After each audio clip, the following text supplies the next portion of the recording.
What is good? Let's have some fun.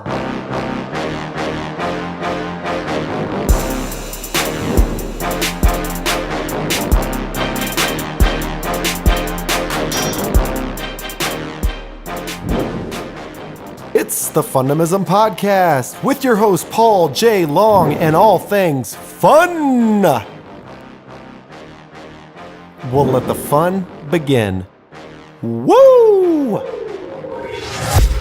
What is good, ladies and gentlemen, and welcome to another edition of the Fundamism podcast. It's your boy, Paul J. Long, and I am kicking it right here at the Laya Center, which you probably don't know much about, but we're going to teach you today. We're going to learn you something. We are brought to you, as always, by our sponsors over at Charlie Hustle. I myself am rocking this Rieger shirt right now, so if you're into whiskey and you're into good things, Rieger's got you. Charlie Hustle's got the duds for you, so you're going to want to check that out at charliehustle.com. Ladies and gentlemen, I say this about every single guest. I say, oh man, I'm so excited about this guest. But for real though, like for real this time. I'm serious this time. No, for real. This is the one. Joe Mays, ladies and gentlemen, welcome, Joe Mays. What's happening, man? How you doing? I'm on cloud 9 and rising, man. No, actually, it's Joe L. Mays. So I got to go along with the Paul J. Long, good looking Joe out. L. Mays. So there we go. You know why I went with Paul J. Long? Why? So there's a professor in the South named Paul Long, and he owns his own domain and everything, right? Mm-hmm. And so I go and I try to buy the domain Paul Long. Well, this guy's got it. So I sent a really nice email to the gentleman, professor. He don't even use it for anything. And he responded. He said, nope, that's mine, right? And he didn't give me any niceties, no congeniality, nothing. He said, nope, this is mine. So then I just had to rebrand as Paul J. Long. Yeah. So here we are. I like the story. What's your middle name? Lamont. So actually, you know what? There was a pitcher in the major leagues by the name of Joe Mays that played for the Minnesota Twins. Oh yes, yeah. It's just he was white. Okay, yeah. But I didn't have to go through the process you had to go through in order to get everything you needed to get. I just kept it as is. Sure. Well, there's a lot of white folks into spirituality, yoga, meditation, which is actually where you found your niche. Yeah. After the league. So we're going to get into that. Yeah. Some of you listening, tuning in, you may have caught me at one of my events in Iowa, potentially. And maybe you don't know much about Joe Mays. But I know my crew out in North Dakota knows who you are because you were repping the green. Go Bison. Everything I do, I always, send a shout out to North Dakota State because they helped made me into the man that I am today. Well, and that's a pretty strong man, and I'm not just talking about physically. You obviously played in the league, the NFL, played for multiple teams. We're going to get into that. But, man, I'm remiss if I don't start with the same question that we ask everybody, which is, what do you do for fun, buddy? Man, you know what? For fun, I like to hang out with my kids, man. I like to be with my family where, we just hanging, joking around, playing video games, watching movies, doing whatever we can. Maybe even play with our dogs. We got dogs, we got a bunch of land, so we can run around and do all different types of things. Yeah, man, just anything with my family, that's what I enjoy doing for fun. Sure. How many kids do you got? 2. And your beautiful wife, Toyia, she actually runs this spot, the Laya Center, with you, right? Yes. She knew we were doing this podcast today, and she said she ain't about this life. Huh? I mean, you know what? Mondays is kind of her day where she get a chance to work from home. Okay. I mean, because she does a lot, man. Sure. I mean, besides being the owner of the Laya Center, she's an herbalist. She makes her own products. She's also an interior designer. So whenever you come into the Laya Center, everything that you see, she put here. Wow. And she designed it the exact way that it is right now. So, she wear a few hats. So she need that Monday off where she get a chance to work from home and just relax and chill. Well, apparently you wear a few hats too, and I don't mean to hate, but you're repping these San Diego Chargers, Los Angeles Chargers now, of course. Yeah. I mean, when I was there, it was the San Diego Chargers, That's which true. is why I have the hat on. Okay, respect. Yeah, so just me. I play for the team. I got the hat at the house. It goes well with my grumpy cat shirt. Why not? Hey, who would I be if I wasn't hating on whoever I got next to me? I mean, that's a sign of affection for me. I think so. Yeah. Admiration. Yeah, that's right. Yeah. So speaking of admiration, to my friends and to people that I respect, I like to push on folks just a little bit, right?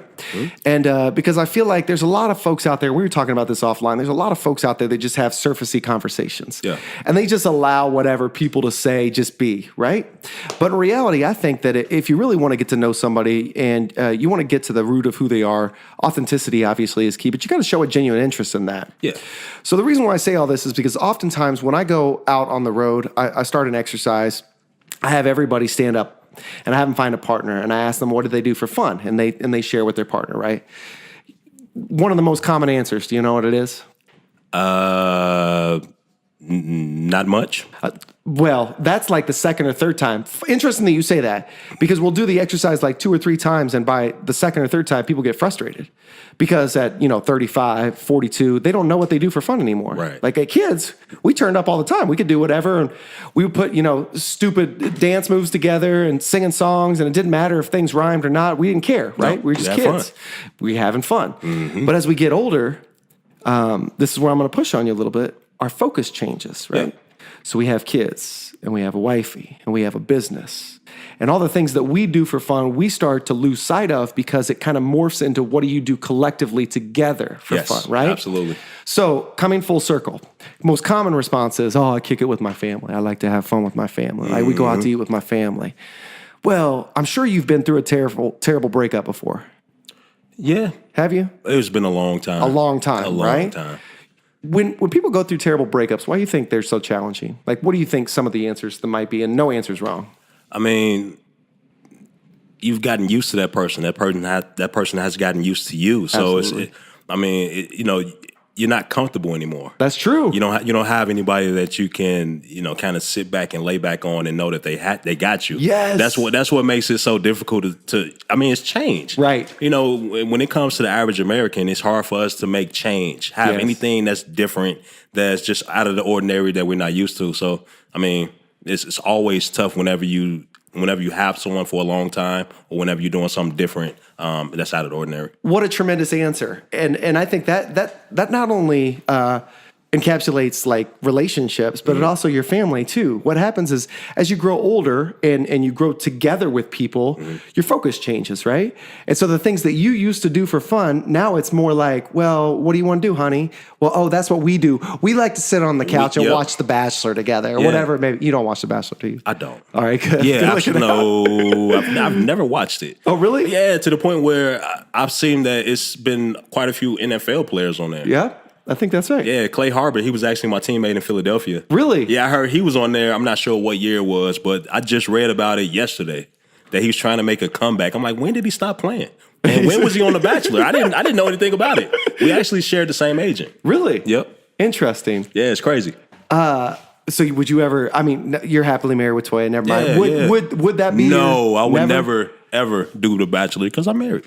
But what if, like, you weren't married back in the day? Would that have been your? Because I feel like you can't find love on The Bachelor. You're not about to get me in trouble. There's no what ifs. And that's real. This is something that she get a chance to listen to and watch. There's no what ifs. What if? No. Rob, I told you I was going to do this. So one of my favorite bits from Dave Chappelle's show was when Keeping It Real goes wrong. Yep. So, and I told Rob I was going to ask you, have you ever had a moment where Keeping It Real went wrong and you just had to keep it 100, but you knew it was probably not the best thing to do? Yeah. I mean, yeah, we all have. At some point, the truth hurts. And you got to keep it real. You can't see it. You can't be walking around people and lying to them and know you're lying to them and trying to hold that lie for months and years. And I just tell you the truth. I know it may hurt, but I got to get it. I got to let you know. And that's just me being genuine and authentic. Right, and I respect that. Yeah. So coming back to the family, what's interesting is some of the things that give us strength can also tear us down from time to time, right? And I know meditation is your jam, music is your jam. We talked a lot. We're going to talk about all this stuff. Yeah, cool. But for me, sometimes we got a 2-year-old and a 6-year-old at home. Love them to death, man. Two's an age, man. Man. My Terrible boy twos. is O'Doyle. Like, you remember from Billy Madison, the O'Doyle family, O'Doyle rules? Yeah. My boy is 2 years old, and if there's a water sitting on here, he's going to roll up, knock it off, and just walk out. Like, I swear, I just picture him saying O'Doyle rules. Like, he's just a badass right now. I think you can appreciate that. I can a little bit. He already got that dog in him. You won't have. That's one less thing you're gonna have to teach him when he gets older. True. That is true. He already got it. See, this is why he had to be on here. He's the optimist, right? I mean, look, it's so many bad things that happens throughout the day. You always got to take the good out of the bad. Right. That's true. So if you're sitting here worrying about, okay, this bad thing happened, that bad thing happened, I got cut off in traffic. You turn into what you let come inside your body. Yeah. I don't let that negativity come in. If anything, I'm going to make something positive out of it. Have you always been that way? No. No. What changed? I think just, once we started changing our lifestyles, man, I mean, things just started to make sense. Okay. Once we started changing the way that we eat and the way that we look at growing our own food, the way that, we can actually have chickens as pets. Like we've gone through so many different changes on our journey. We just started doing things that made sense. Right. And we always wanted to, surround ourselves with positivity, and that's including people. Sure. So, whenever there's something going on, it's always something going on bad outside. And, always. I mean, it can always pull you down, but why let it? I got way too many other things to focus on than to focus on the one thing that's bad that happened outside. I'm not going to bring that inside. My man is like literally defining Fundamism, is he not? You don't even need the book, man. You wrote the book. Oh, well, hey, man, I lived it. I mean, it's just lifestyle. But that's not... Listen, I got a million ideas going through I want just full circle, the family deal. Yeah. What you're talking about right now is gravitating towards the things that give you strength, not focusing on what tears you down, right? Sometimes our family could be one of those things that, and it's silly stuff like, why didn't you do the dishes? Or, can you change the kid's diaper? Whatever it may be. And, I like to think that I'm helpful, but largest room in the world is a room for improvement. I could be a better father. I could be a better husband, all that stuff. My point is, when I go on the road, Joe, sometimes like when I'm alone and I get that hotel room and I'm like, now I feel good. Or when I go to the gym, I told you that's my meditation spot, right? So everybody always says my family gives me strength. And then God forbid something happens to their family or they go through a terrible breakup or whatever it may be, and they get lost when it happens and they're like, well, oh shit, what do I do now? Where's that strength going to come from? That's exactly right. So I'm pushing on you because I want to know what you do for fun without leaning on other people. So the thing is, all right, so this is how I'm going to word it. What I used to do for fun. I used to play video games, man. I was hardcore into video games. Yeah? Oh, man, yeah. Not anymore, though. Not anymore. I mean... Like, when was the last time you picked up the sticks? Oh, man. I mean, I think it's been maybe 3 months. Okay. Been 3 months, yeah. Well, when I come over to the crib, I'm going to break them. Oh, yeah. I mean, we're going to have to hop on. But it's been about... you know what? The last time I picked up the sticks by myself, where I played... Okay, fair enough. ...was 3 months, and that lasted maybe 45 minutes. Yep, okay. And, I mean... like we sitting here talking about the focus change. Yes. Things change. Yes. And cuddling time has moved into good for you, the go-to. Like I put down the sticks and I picked up the cuddling time. Yes. Now you're talking about with the wifey or with the kids? With the wife, of course. With the wife, and we lay in the bed, we cuddle, we watch TV. Right. So lately we've been binging on Friends. Oh, he went old school on him. Yeah, I never watched Friends. Me neither. My wife loves it. She's seen them all like 17 times. It's awesome. Really? Though. Yeah, man. Yeah. I mean, Jennifer Aniston was nice. Yeah, man. And when you watch the show, it's like some of the things that it's a good thing that it happened way back when, because if they were to try to bring it back out, it wouldn't work. It would not work. There's so many shows like that now, like, especially with the PC community and all that stuff. Like, you can't say nothing without hurting some feelings. Nope, it's changed. I mean, everything has changed. Everybody, people tend to get offended by certain words, and that's okay, because that's just the way the world works, right? Everybody changes. The thought of people change, certain people change, and I mean, you just got to go along with it instead of rebelling. Yes and no, or maybe you don't. Maybe it's just out of sight, out of mind, right? Maybe it's like you said. I feel like people get so wrapped up about it because we're focusing on the shit that don't matter, right? That's true. And so to your point, when we don't have time for that, because ain't nobody got time for that, right? You focus on the things that lift you up. My brother and I were talking about this the other day. I told you a little bit about my bro. My brother is awesome, and he said something about luck. You're lucky, and I go, man, lucky. That luck don't exist. And he goes, you don't really believe that, do you? And I go, no, I don't believe in luck at all. I believe in energy. I believe that energy is a real thing. And that can't be argued. I mean, our molecules, the way that we're all made up, the way that's, I mean, it's all energy, right? Right, exactly. So I believe that you put good out into the world, or you think good, and you don't expect anything good in return. You surround yourself with good people, then ultimately good stuff happens. Yeah, you know what? I agree with you. Energy definitely plays a role because you don't want to be around anyone that is, too different from you. Sure. Because they bring a different energy that you just don't want to deal with. I want to deal with people that's like-minded.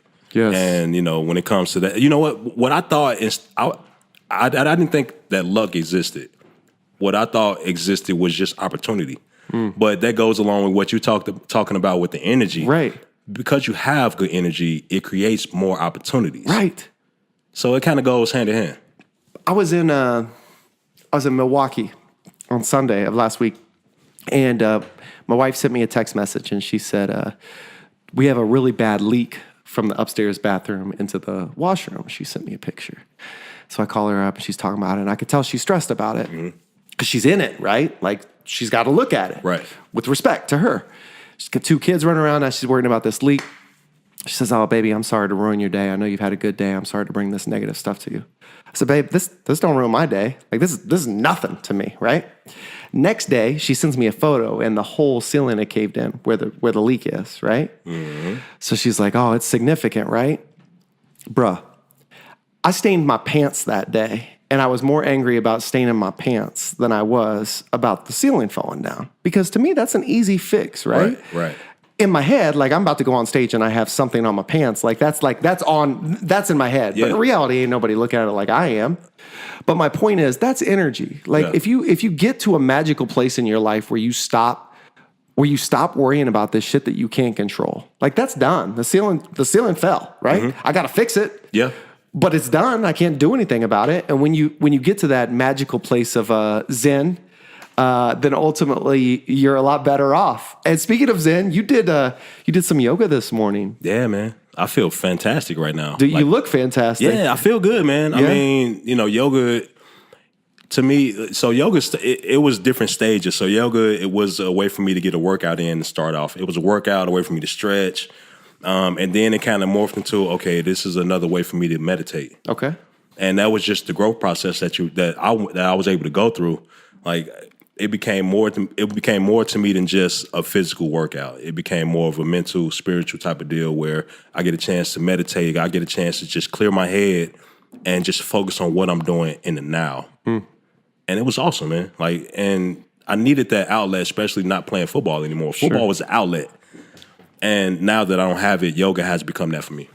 Is it nice that we've been sitting here for 17 minutes and we really haven't talked about football at all? Yeah, it's awesome, man. So I feel like we were talking about this offline too. Like, so many people just get so wrapped up in like what you do for work or what you did or who you were and all that stuff. And then we just lose sight of this. Right. Which is what I said is the whole point of the podcast. Like, imagine the types of conversations that you could have if you just cut up and and just go wherever the conversation takes you instead of trying to force some surfacey bullshit, right? Yeah, exactly. So meditation is an interesting topic for a lot of people.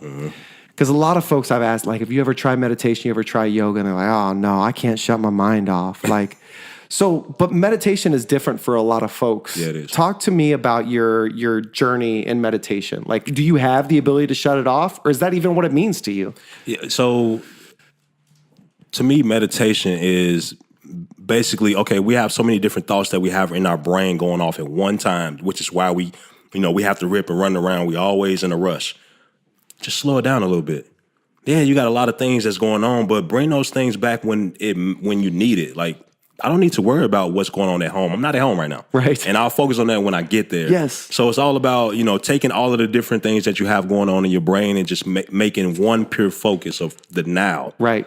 And that's why I love yoga, because it allows me to do that. Like, it allows me to just worry about what I'm doing in the present moment instead of worrying about, the past or what's going to happen in the future or what I got to worry about when I get home, what I got to worry about these bad drivers out here.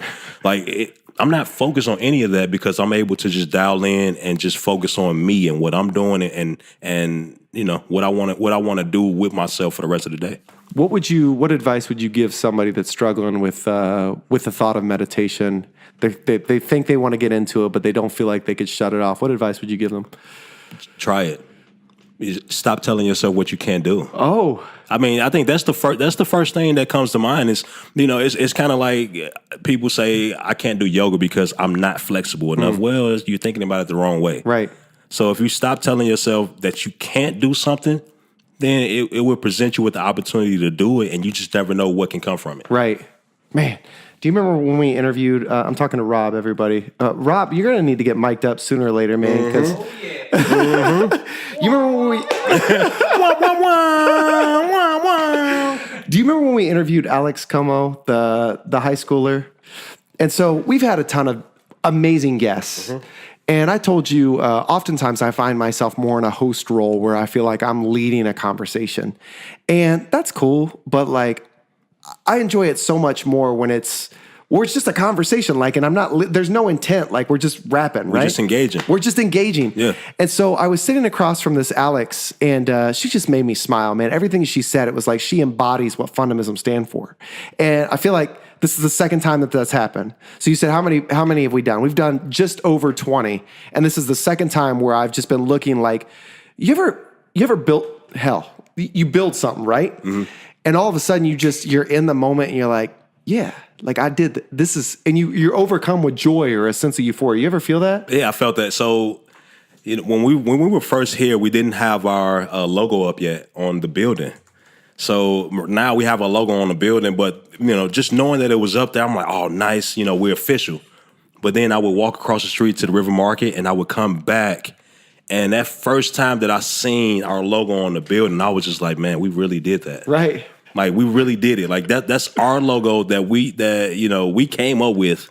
That's our business. I'm sitting here looking at it, and I'm like, man, I can't believe it. Like we made it. We made it. We did something. We made it. Mama, we made it.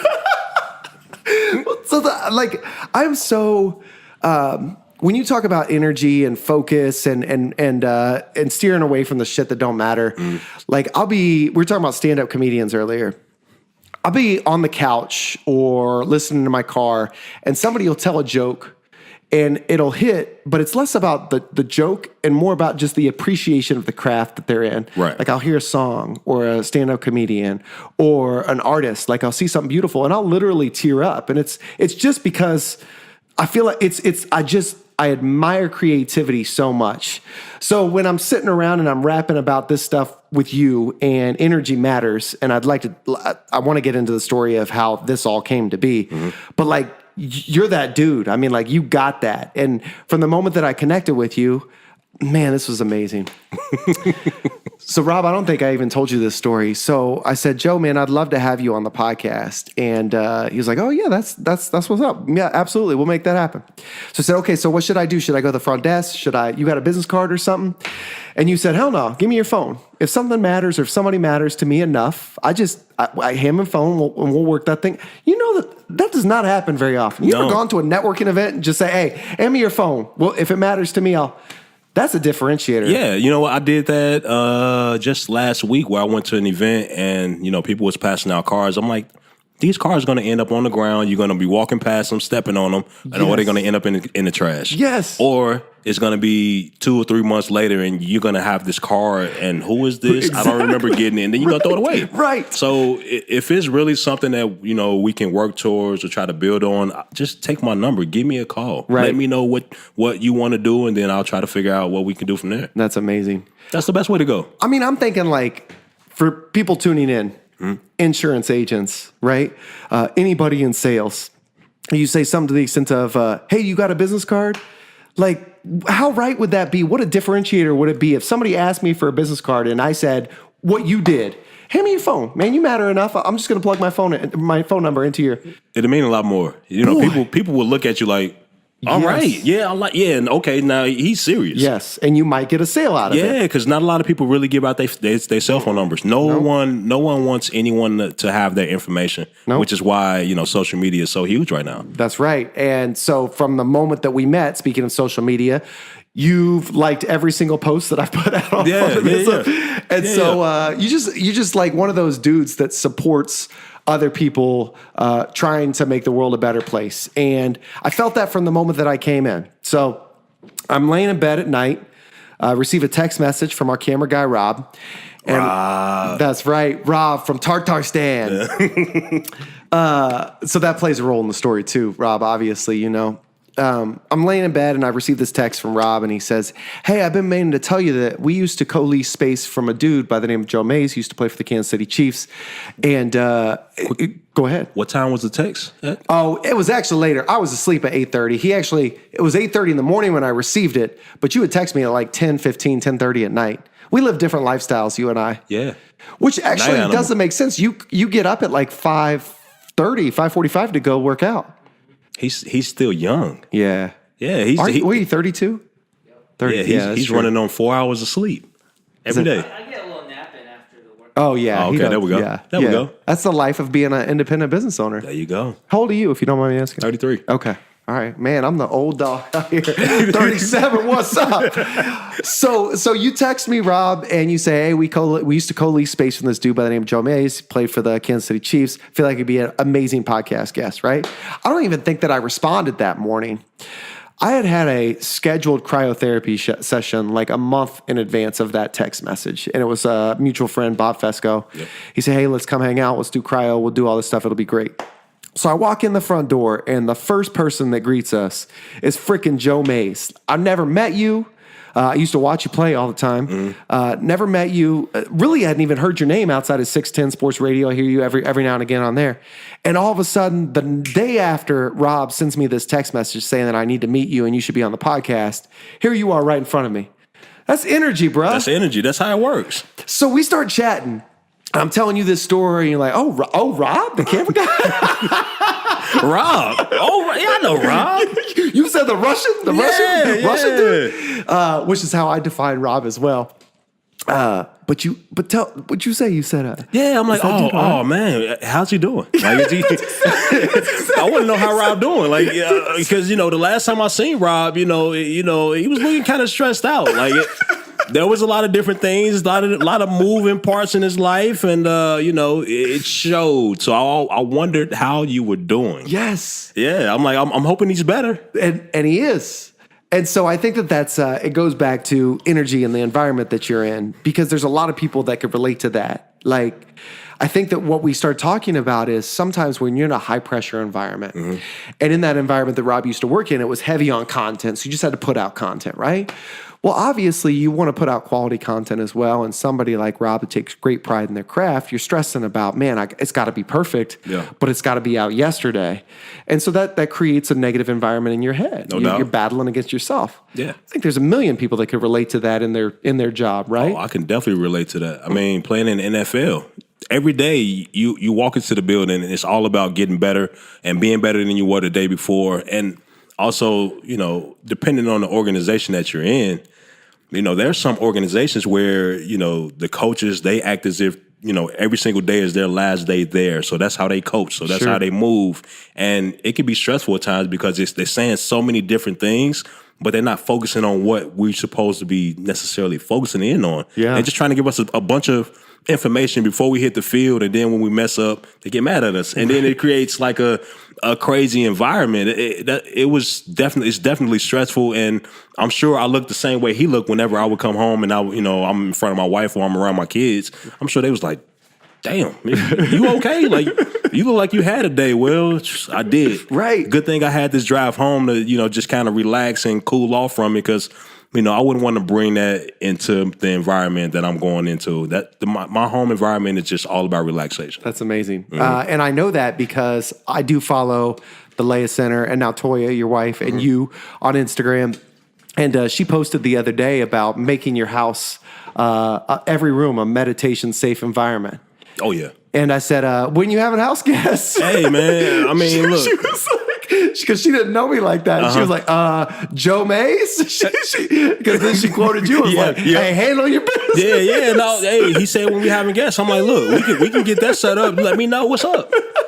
Well, I appreciate that. Yeah. Because I saw the picture, and it's not news to me that she created this beautiful environment, because seeing what she done to your home, at least in that room that I saw, was gorgeous. But the whole reason, coming full circle, the whole reason why I wanted you to come on this podcast is because we start talking about Rob, and then you start talking about yoga. Yep.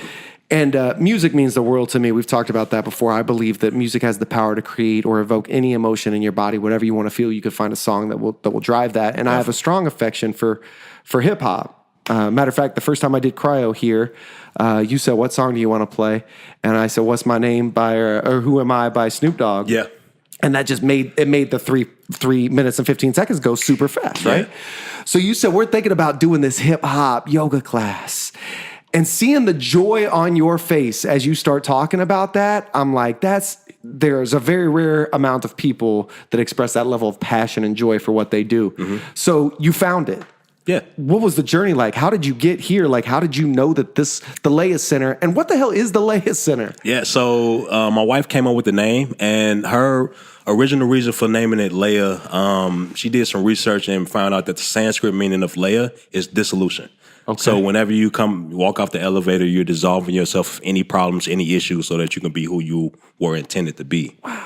Then when we did more research, the traditional meaning of Laya is freedom. Dissolution, freedom. You're freeing yourself. You're dissolving yourself of any issues. It all goes along. It all goes hand in hand. But so that's where the name came from. But everything that we have been through our life journey, that's basically what we put into the center. Me, playing in the NFL and having to be available, be ready whenever they call my name so that I can have a spot on the team. That was important. And, early on in my days, I didn't have enough, education or research about natural living. So I would take pain pills and, I would get back on the field and I would feel fine and I wouldn't feel any pain or injuries or anything like that. But then I get off the field and I take those tests from my body to see what's going on. And my liver and my kidney functions were terrible. And it wasn't anything else that I was doing because I was living a healthy lifestyle. I was eating good. I was working out. I was doing everything I needed to do in order to be a professional football player. The only thing I was doing that was different was the pain meds. So, I just wanted to try to cut that out. And my wife, she started studying herbalism and how to use natural herbs for, just to help the body recover and how to make natural medicine and things like that. So it went from us studying that to starting to grow our own foods to, having chicken so we get our own eggs. Everything that we learned, we basically learned on our own. We didn't have anyone telling us this. So we like, okay, we know it's a lot more people out there that's looking for the same information, and they don't have anybody that's teaching it to them. So why not open up a center and bring everything that we've learned and put into the center and also partner along with other practitioners that, may know a little bit more than we do or may do something that's a little bit different. And we can all come together and help change the culture here in Kansas City. That's pretty much the basic or in a nutshell story on how we got started. Well, it really resonates with me.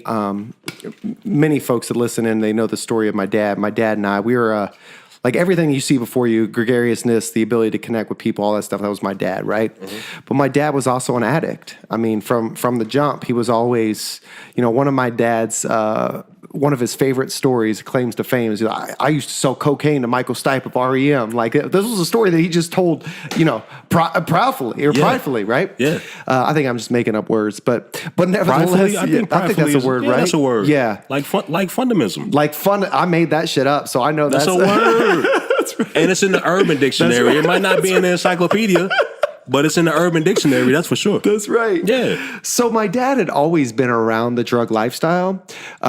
When he got into his 40s, he started to have like debilitating back disorder, which really just meant like he had some pretty significant arthritis in his back. And so the story goes basically like you realized that you needed to focus on your body and you started bringing goodness into your life, right? My dad kind of looked at it as an opportunity to give up. He didn't do physical therapy. He filed for disability, and he'd sit in a recliner for hours and hours and hours on end, addicted to pain pills. I mean, there's a lot of stories out there about the pain pills and the morphine drip and all this stuff, but I remember my dad would be up for 48 hours straight and sleep for 72 hours straight. He would speak absolute nonsense. He would just be incoherent, and it just wasn't a good lifestyle. So when I see folks like you and what you're doing, it really matters a lot to me because I saw, and obviously the opioid crisis is terrible, man, right? it's horrendous, man, especially in the NFL community. Sure. I mean, especially, with a lot of the older players, with them not having access to natural medicine, they had to take pain pills just as much, if not, I think a lot more than we did. Sure. So, they're actually the ones that's struggling. And, with me and my wife opening up the center, we wanted to kind of be advocates for those guys that don't have a voice, that, that's going through issues. And it's not just them, it's the families that's going through those issues. Because whenever one person is dealing with something, you got all your family members that's dealing right. with it too. Absolutely. You got a wife that don't understand, how to make her husband happy because he's going through this tough phase in his life and she don't know how to help him. Right. You got the kids that is used to this one guy and the way that he is, and they don't know how to talk to him because he's not that way anymore. He's not himself. So, it's so many different people that's dealing with this issue. Why not open up a place and be an advocate for those guys and for those families that, you share a brotherhood with, because at the end of the day, we're all a brotherhood. I don't care if you only played for a year, you're still a part of that brotherhood where we all came together and we were able to be professional football players. And we all come from, similar backgrounds, similar stories. We all have families. Right. We all have people that care about us, and we know that it's not just you going through the issues, it's them going through it. So why not, be able to help any way, we can. So. Right. And so you touched on family, friends, obviously the people that you surround yourself with, but lost in all of that too is, and to remove NFL from the equation, obviously this plays a role as well, but your coworkers. Oh, yeah. Because obviously it's in your interactions. You're dealing with something, you bring that negative energy or whatever it is into your workspace. And people are like, gosh damn, what's up Joe's ass today? You know what I mean? Right, exactly. When in reality, no one knows what you're going through. Yeah, right? I mean, no one knows, you know. And it's a lot of people out there that, they're more introvert. They want to keep everything bottled up and hidden inside so no one knows what's going on. Sure. Well, I mean, okay, I see it both ways. One way, okay, they're not in my personal life. So, I'm protecting myself. I'm being secretive. I don't want people to know where I live at, who I am, where I stay, my phone number, whatever.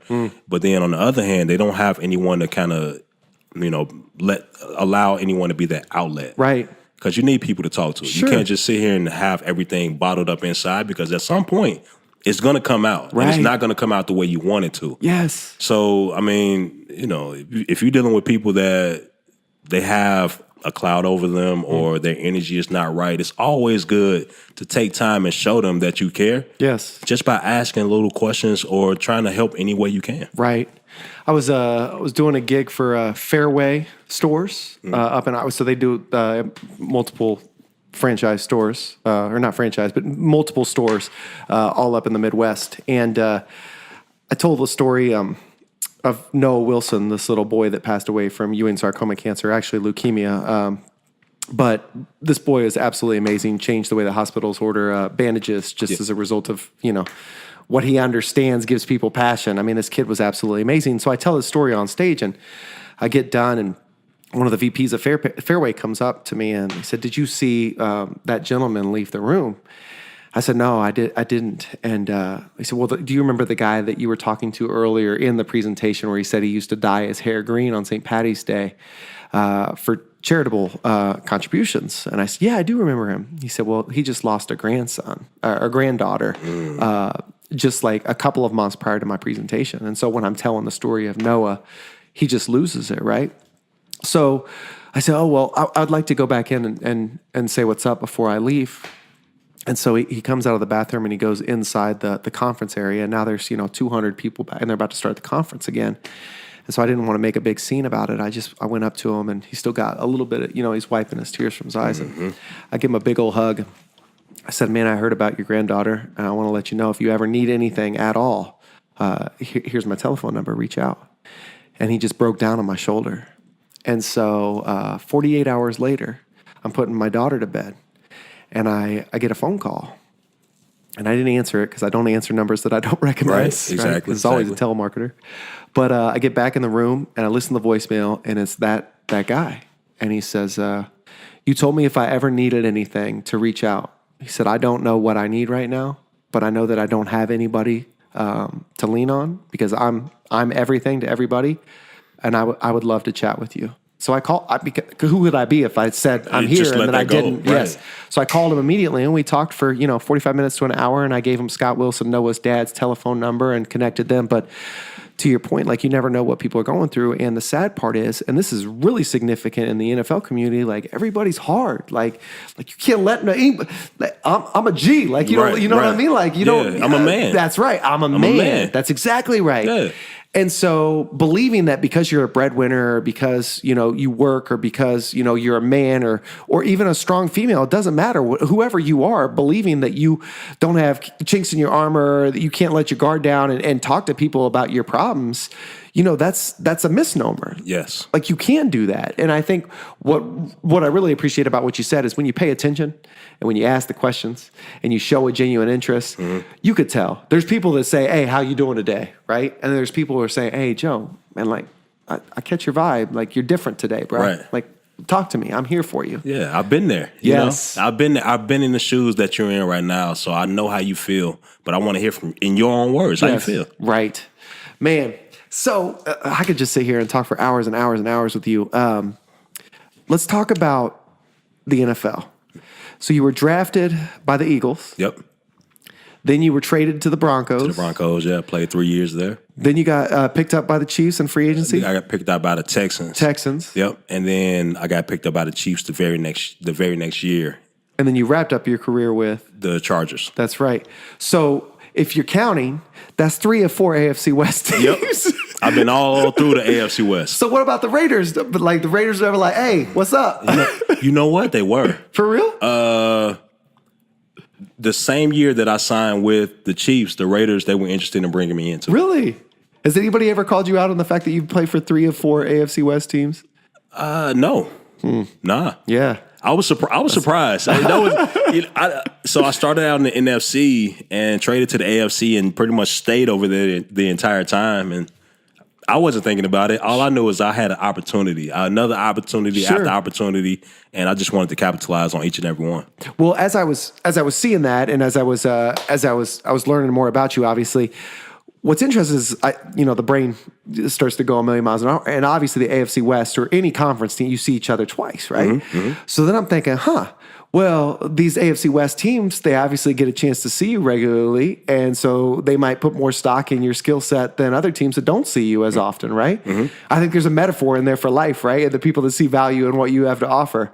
But you told some awesome stories about being traded. So why don't you cut up about that a little bit? Yeah, man. So, my second year in the NFL, I started special teams and I played all special teams. The last 8 weeks of the season, I led the NFL in tackles and on special teams. And special teams carry value no matter where you are. If you're a good special teams player, you're gonna find a job. So I played well for the Eagles. The very next that off season, they drafted 3 linebackers. So I kind of knew that the writing was on the wall. I didn't know what to expect. There was a chance I may be somewhere else. And first day of camp, they traded me that night to the Broncos. And, I didn't know. I was disappointed because I was actually an Eagles fan growing up. I was a McNabb fan growing up, and that was my teammate. So, I felt like, all right, I'm living a dream. Like, right. I'm with the team that I wanted to be with. I'm playing alongside my favorite player. Why you need to trade me anywhere else? I don't know, especially when I played well. But, you got traded to Denver. I played well my 3 years there. Brings me to my next season with the Texans. So we played the Chiefs here in Kansas City, and I had a chance to, I'm running out of the tunnel, getting ready. It's pregame, getting ready for the game, and I see the GM for the Chiefs, John Dorsey, on the sideline. So kind of, going back into my story a little bit before I even made it to the NFL, John Dorsey, he worked me out, and when he seen me, he was like, "Well, you're not a linebacker in the NFL." You're more of a fullback. You're not big enough. You're not fast enough. You're not quick enough. You're not strong enough. You're just not a linebacker in the NFL. And that was fuel for me. I needed to hear that. I loved hearing that because what you're sitting here, you telling me what I can't do, I'm going to prove you wrong. Right. I'm going to prove you wrong. And I'm not worried about anybody else. Right. It's the fact that you told me I couldn't play linebacker and you worked me out at fullback. Right. I'm going to prove you wrong. And to be in the NFL and be a part of the Texans and to be a starting linebacker at that time, I see him on the sideline. I was like, Dorsey, what's up, man? Like 5 years later, right? And I shook my head at him. And he was like, dude, you had a hell of a career so far. Right. Like, you definitely surpassed what I thought was going to happen with you. I thought you was going to be a fullback. Hell, you probably weren't even going to make a team. So to have that happen, and then that very next offseason, I became a free agent, and I had a chance to sign with the Chiefs, where Andy Reid was the coach, and he told me trading you was probably one of the worst decisions I ever made, because you had played so well for us. We knew that you had value to us. It was just that the cards that we were dealt, we drafted 3 linebackers. We knew we had to get rid of somebody, and unfortunately, it was you, and that was a terrible decision that I made. Right. And then also have the story with John Dorsey where he told me I couldn't play linebacker. And now he's signing me to come play linebacker for the Kansas City Chiefs, man. That was awesome. He said, unfortunately, we drafted 3 linebackers, like that wasn't deliberate. Yeah, like it's unfortunate. I mean, y'all knew what y'all were doing. Y'all wanted to bring in linebackers that y'all thought was going to be a part of the crew. Hey, y'all got rid of me. I was expendable. And I mean, you can kind of read between the lines. And that's like, hey, shout out to Big Red though. Mm-hmm. But hey, shout out, hey, Andy Reid, man. I love you. Yeah. Besides being a hell of a coach, man, you're an amazing man. And he's a family man. Yeah. And, I appreciate him for being there for me and drafting me and bringing me here and just being a solid and genuine individual. Did you ever pick up his fashion sense? Like, because his Hawaiian shirt game Hawaiian is on. shirts. Yeah, no, I didn't. Okay. Especially not the big ones, Nah, I never picked up the Hawaiian shirt. I wore one Hawaiian shirt, but I was in Hawaii. Yes. So I felt like that was... Was that at a Pro Bowl? No, I didn't go to the Pro Bowl. Oh, my bad. I didn't know if I was on special vacation. Teams. Nope. I was on He's vacation like, why you with gotta the bring missus. up old shit, Paul? Oh, no, it's all good. Yeah, no, I was just having fun with the missus. We in Hawaii. We was just, having fun and enjoying ourselves. Yeah, that's awesome, man. Yeah. Side note, completely unrelated. One of my friends saw Andy Reid's wife at Marshall's. Mm-hmm. Didn't know who it was, but she's looking for Hawaiian shirts, and she's stocking up on these Hawaiian shirts. Oh, no. I'm breaking stuff over here. No, dude. But they found... Dude, that is hilarious. Yes, it is hilarious, right? Yeah, I think they were definitely in the big and tall section. Oh, yeah, definitively. But that dude, he is a wonderful guy. You hear great stories about him as a man. Obviously, heard great stories about you from friends of mine. Now I get the opportunity to experience it myself. We're in the Laya Center. If somebody wants to learn more about the Laya Center, where do they go? Hey, go to the layacenter.com. Go to our website. You can find us on Facebook and Instagram, the Laya Center, Laya Center. And what we got here? I know we got cryo. Yep. Which, just high level, what's cryo? So cryotherapy, that is a form of cold therapy. So basically it's super cold. So we have a chamber. We have the only natural cryotherapy chamber in Kansas City. The only one. All of the other chambers that you see, they're nitrogen based, which is why the head is out. You can't breathe in nitrogen, so your head is out. That's why. Yeah, but you're missing the key component, which is the central nervous system. Okay. And you can only hit the central nervous system by way of the brain. Okay. And with us having the only full enclosed natural chamber, we get a chance to help people with headaches, migraines, concussions. But not only that, you get a chance to reset the blood flow throughout the entire body while removing toxins, inflammation, and swelling. Wow. It sounds like a lot. It's a lot that's going on, yes. But at the end of the day, it's flushing your system out of any impurities that's holding you back, which is kind of like our life story here at the Laya Center. Man. So you mentioned that the others, the ones that you have to keep your head out, are nitrogen based. Yeah. So what is yours? So it's basically just electric. Okay. Gotcha. Yeah. It just gets the... It's just electricity. It's like one Boogie, huge woogie, freezer. woogie. Yeah. One huge freezer. That's okay. it. All right. Yeah. So we also have a Himalayan salt room. Yep. What's that all about? Yeah, so that is our halotherapy room.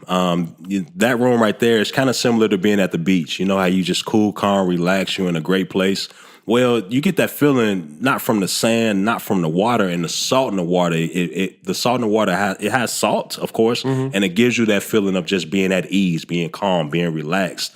and you notice that you may breathe better. It's good for the upper respiratory system. It's good for the skin because a lot of people, they love going, especially women, they love going on the beach and they're like, oh, my skin, I'm glowing and I feel good. Well, yes, that's the salt in the water that's giving you that feeling. Wow. So we wanted to bring our own little beach here to Kansas City, and people can come in and just enjoy in the saw room. I actually brought my Hawaiian shirt today just so we could show out in a photo shoot. Cool. And speaking of ladies, you also have something called, I think it's called Yanni Steaming. Yanni Steam, yes. So I'm going to butcher this, but I understand that a lot of women carry stress and issues in their female parts. Is that fair? What is? It's not stress. Well, it's a lot of issues for sure. Okay, help me, rescue me, because I'm talking out of my. Well, they told me, say, stay in your lane, Paul. Yeah, but I don't know. I stay in my lane too. I know a little bit about the Yanni Steams. I know that it's good for overall just women's womb health. Okay, all right. And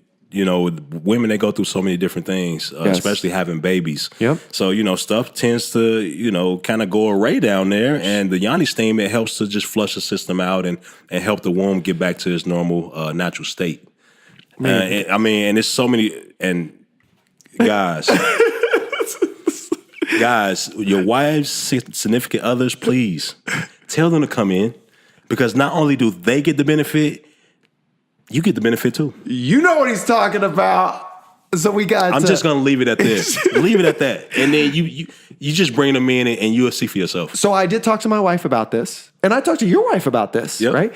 And you said, I said, Joe doesn't work, and I said, and don't talk to me like a business owner.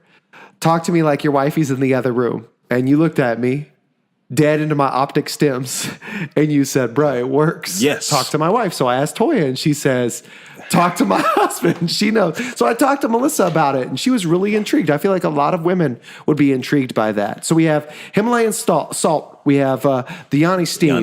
We have the Cryotherapy. We got a yoga studio. Yes. So right now we're actually we're in Karma Tribe Yoga, which is housed within the Laya Center. Okay. And Karma Tribe is owned by Lauren LeDuc. She is one of the top yoga instructors in Kansas City, and for her, and to have her with us, it's amazing because she brings so much experience, not only with yoga, but with natural living, with herbs, with different things that go along with what we're doing here. Sure. So it's amazing that we have her as well. And is that all of your services? No. So we're a spa. We do massages, we do facials, we do different things like that. And all of our products that we use, they're organic. Okay. So it goes along with everything that we do here. We're natural, we're organic, we don't use any crap. We're not going to put any crap on your body, in your body, and we're not going to say you anything that's bad for you either.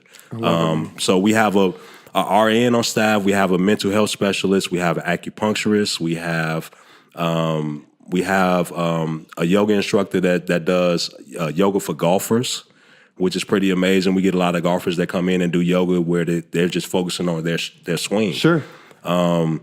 Let's see. We have Swell Wellness, which is a personal training facility that's housed within our space too. And we're constantly trying to grow that wellness collective of people that they want to help change the mindset and the culture and make health, natural health, they make it huge here in Kansas City. I love it, man. Because we tend to, depend on pills. We tend to depend on other people to tell us what, or show us, or give us something on what we need to do for ourselves. Yes. So here we help educate you about you. Yes. What you need to look for, and we just try to help you any way we can. What I love about that is we often talk about whenever we're out, don't let other people create your fun for you. Like, don't let other people define your fun for you. Do you? Well, sometimes that means that you have to expose yourself to things that you haven't done before. Exactly. And so you just said a number of different things that I didn't know that you had, and I'm really excited to check some of it out. So speaking of which, if you're not following us on Instagram, hit up that at Fundamism Paul, because we got some good content coming out. We're gonna get in a cryo chamber. We're gonna get stretched out potentially. Rob, what are you gonna get into? You gonna do some yoga? Rob's never done a day John, yoga Rob, in his life. You know what? Did you do yoga with us? You did yoga. Yeah, once. Yeah. He came in one time. He didn't like it. Oh, apparently, if he tried it once. But hey, what gives? You try something once and you throw in the towel? Like my mom told me, she said, I'll try anything 8 times. Really? No, she never said that. You know what? Rob has done energy sessions here. Yeah. You have? Yeah, once. Did you get that negative juju out of there? Apparently not, because You know what? No. Yeah. I'm sure it helped him focus. Really? Oh, Yeah, because I'm that's sure. why he decided to because ride out. Yeah, and it helped him focus on what Rob needs. That's right. Yeah, and Rob had changes that Rob needed to make in order for Rob to be a better Rob. Well, shout out to one last individual that you guys got on payroll. I understand that you guys have a professional mixologist that be making some drinks after, and humble too. Yeah, I mean, hey, So you dabble in some cocktails. yeah, man, I do a little bit here and there. Because we have every Friday we do happy hour yoga, and that was from that conversation that we had, and you seen that I kind of glow from it, but it's just to create a space where it's a judgment-free zone, and to come in and have everybody do yoga, and then afterwards you just sit around and you talk and you get a chance to know your neighbor. And by us just getting a chance to sit and talk and have drinks, we're building community. And that's something that we've been trying to do ever since we've been here for the last 2 years. Right. So we're constantly doing that every Friday. And we theme them. So we do hip-hop yoga. We've done a 70s, 80s, 90s Star Wars theme. We've done a Queen theme. We've done quite a few blindfolded. We've done a blindfolded yoga. So we do quite a few different yoga sessions. It just depends on what we want to theme every Friday. Man, I love this stuff. This is Fundamism, ladies and gentlemen. If you haven't tried it, get down to the Laya Center, layacenter.com. Follow them on Instagram, Laya Center. Yes, the Laya Center, yes. Official Joe Mays. Joe Mays _official is my personal Instagram. You can follow me. But the Laya Center is on Instagram and Facebook as well. Nicely done.